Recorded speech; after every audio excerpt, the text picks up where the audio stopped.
فیصل آباد نجی medical college کے طلباء کا آن لائن کلاسز کے اجرا نہ ہونے کے خلاف احتجاجی مظاہرہ۔ مرزا ہارون کی تفصیلات کے مطابق نجی میڈیکل کالج کے طلباء کا آن لائن کلاسز کا اجرا نہ ہونے کے خلاف احتجاجی مظاہرہ۔ بڑی تعداد میں طلباء اور طالبات نے یونیورسٹی کیمپس کے باہر احتجاج کیا۔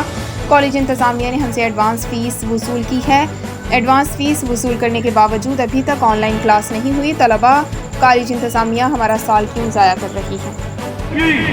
دھرنے ہوں گے، شہر بھی بند ہوگا، اسمبلی کے اندر بھی مظاہرے ہوں گے، اسمبلی کے باہر بھی مظاہرے ہوں گے، پی ایم ہاؤس کے سامنے بھی جا کے ہم زنجیر عدل کو ہلائیں گے، ہم عمران خان تک اپنی بات پہنچائیں گے۔ اسے جاتی کر رہے ہیں، آ کے خود دیکھو، یہ بچے کھڑے ہیں، یہ میں نہیں کھڑا۔ تم کہتے ہو کہ طارق سرور یا فلاں کہتا ہے، وہی کسی ایک نے تو پھر بات کرنی۔ آ جاؤ ان والدین سے بات کر لو، جس سے دل چاہتا ہے بات کر لو، اب بھی موقع ہے، آج بھی موقع